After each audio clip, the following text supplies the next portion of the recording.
अस्सलाम वालेकुम everyone. Last lecture के अंदर हम लोगों ने ट्रांजिस्टर की बेसिक्स को डिस्कस किया था और हमने एक रिलेशन डिफाइन किया था that was equal to V naught is equal to V C is equal to V C C minus I C R C, जो कि आउटपुट करेक्टरिस्टिक्स यानी कि आउटपुट सर्किट के अंदर हमारे पास के वी एल अप्लाई करने के बाद रिलेशन आता था। सो आज के लेक्चर में हम लोग डिस्कस करेंगे कि ट्रांजिस्टर को हम लोग एज अ स्विच कैसे यूज़ कर सकते हैं। स्विच की फंक्शनैलिटी आपको पता होनी चाहिए कि ऑन ऑफ होता है और जो है यानी कि ये ऑन किसी भी सर्किट को ऑन कर सकता है और ऑफ स्टेज में लेके जा सकता है। सो जो आपके पास ऑफ स्टेज होगी उसको हम लोग कट ऑफ स्टेज बोलेंगे और जो आपके पास ऑन स्टेज होगी उसको हम लोग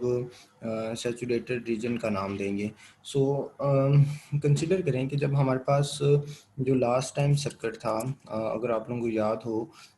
जो लास्ट टाइम सर्किट था अगर उसमें अगर हम लोग वी को ज़ीरो कर देंगे तो इसका मतलब है आई इसमें क्या है, ज़ीरो है।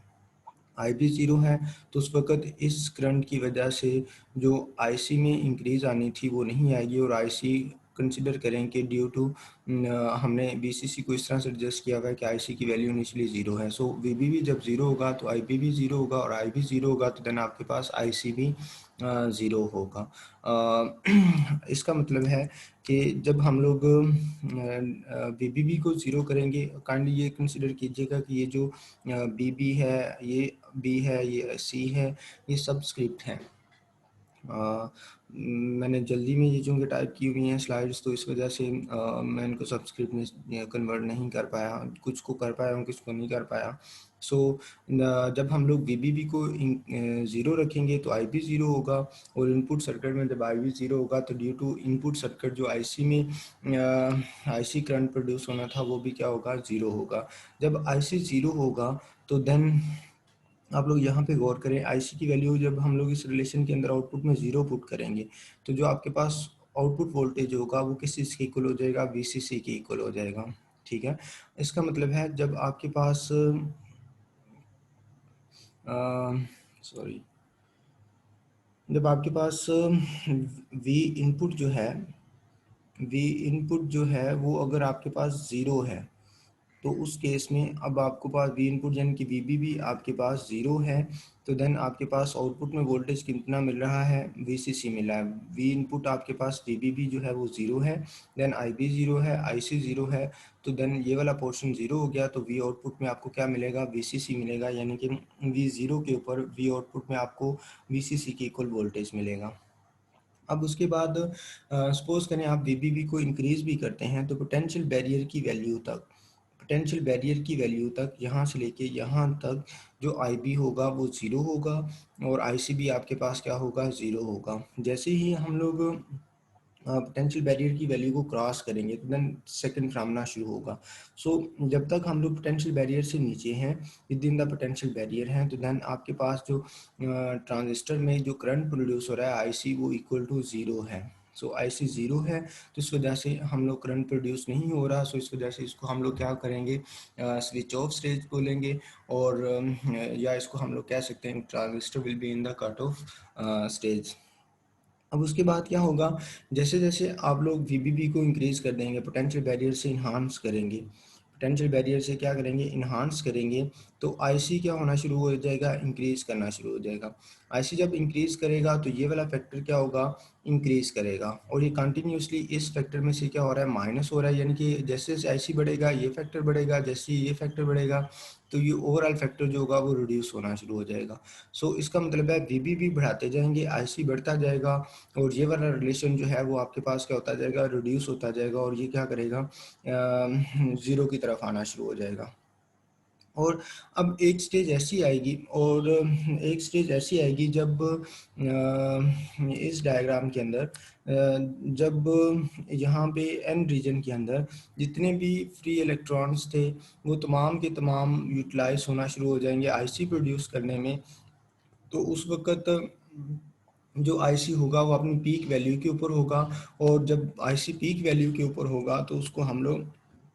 सैचुरेटेड रीजन का नाम देंगे। और जब आईसी पीक वैल्यू के ऊपर होगा तो उस वक्त इस पोर्शन की वैल्यू इतनी ज़्यादा हो चुकी होगी कि वो वीसीसी को क्या करना शुरू कर देगा, बैलेंस करना शुरू कर देगा, और वी आउटपुट आपके पास अराउंड ज़ीरो हो जाएगा। और जब वी आउटपुट आपके पास ज़ीरो हो जाएगा तो इसका मतलब है आईसी आपके पास क्या है, मैक्सिमम स्टेज के अंदर है, और उसको हम लोग क्या करेंगे, यानी कि आईसी प्रोड्यूस हो रहा है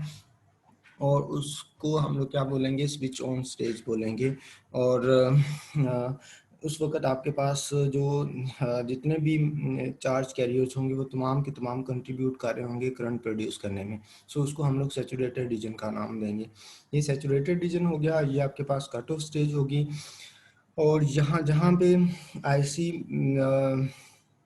जो है वो ज़ीरो से मैक्सिमम की तरफ जाता है, और ड्यूरिंग दिस रीजन जो आपके पास ट्रांजिस्टर है वो वर्किंग हालत में होता है, यानी कि इसको हम लोग एक्टिव रीजन बोलते हैं। और एक्टिव रीजन के दौरान ही जो ट्रांजिस्टर होता है वो एम्पलीफायर, ओसिलेटर वगैरह के लिए के तौर पे इस्तेमाल किया जाता है, यानी कि एम्पलीफायर और ओसिलेटर के लिए इस्तेमाल किया जाता है। फिर से ये चीज़ें देख लें कि वीबीबी जब आपके पास ज़ीरो होगा तो आईबी ज़ीरो होगा, आईबी ज़ीरो होगा तो आपके पास आईसी ज़ीरो होगा, आईसी ज़ीरो होगा तो इसका मतलब है करंट नहीं है। करंट तब नहीं होता जब आपके पास स्विच जो होता है वो ऑफ स्टेज के अंदर होता है, और ऑफ स्टेज को हम लोग कट ऑफ स्टेज का नाम बोलते हैं। और ये तब तक कट ऑफ स्टेज में रहेगा जब तक वीबीबी की वैल्यू पोटेंशियल बैरियर से इन्हांस नहीं कर जाती, यानी कि विद इन पोटेंशियल बैरियर है तो आईसी आपके पास ज़ीरो है। जैसे ही उसको पोटेंशियल बैरियर को क्रॉस करेगा तो देन आपके पास जो वी इनपुट इंक्रीज़ करेंगे तो आईबी इंक्रीज़ करेगा, आईबी इंक्रीज़ करेगा तो आईसी की वैल्यू इंक्रीज़ करेगी, आईसी इंक्रीज़ करेगा तो जैसे जैसे आईबी इंक्रीज़ करते जाएंगे आईसी इंक्रीज़ करता जाएगा, ये फैक्टर बढ़ना शुरू हो जाएगा, और ये कंटिन्यूसली इस फैक्टर में से माइनस हो रहा है तो ये ओवरऑल क्या होना शुरू हो जाएगा, रिड्यूस होना शुरू हो जाएगा। रिड्यूस होने यानी कि वी आउटपुट आपके पास रिड्यूस होना शुरू हो जाएगी। रिड्यूस होते होते जब आईसी आपके पास मैक्सिमम स्टेज के ऊपर जाएगा, यानी कि जब तमाम के तमाम इलेक्ट्रॉन जो हैं वो कंट्रीब्यूट कर रहे होंगे करंट प्रोड्यूस करने में, तो उस वक्त वो सैचुरेटेड रीजन के अंदर होगा और वो मैक्सिमम करंट होगा, और उसको हम लोग ऑन स्टेज का नाम देंगे। सो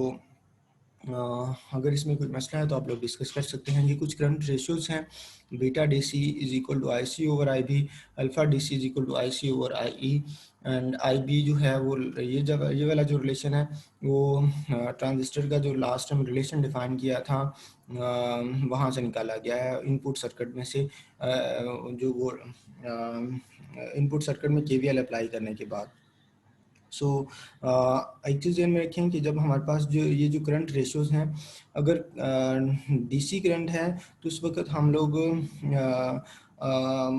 कलेक्टर करंट और बेस करंट की रेशियो को, या कलेक्टर करंट और एमिटर करंट की जो रेशियोज़ हैं उनको अल्फ़ा बीटा डीसी के साथ रिप्रेजेंट करते हैं। और जब आपके पास अल्टरनेटिंग करंट है तो वो कंटिन्यूसली अपने इस तरह से डायरेक्शन चेंज कर रहा है, डायरेक्शन चेंज कर रहा है, तो उस वजह से हम लोग उनकी डायरेक्ट रेशियोज़ नहीं लेते, हम लोग उनकी चेंज का रेशियो लेते हैं, यानी कि यहाँ पे del I C over del I B, del I C over del E, del I E, तो वो उस वक्त हमारे पास बीटा ए सी बन जाएगा और अल्फ़ा ए सी बन जाएगा। जब हम लोग स्मॉल चेंज इन करंट्स की रेशियो लेंगे तो दैन वो ए सी करंट की रेशियोज़ बन जाएंगी। ये फिलहाल डी सी करंट रिप्रेजेंट किया हुआ है। सो होपफुली आप लोगों को लेक्चर समझ आ गया होगा। अगर कोई मसला हो तो आप लोग डिस्कस कर सकते हैं।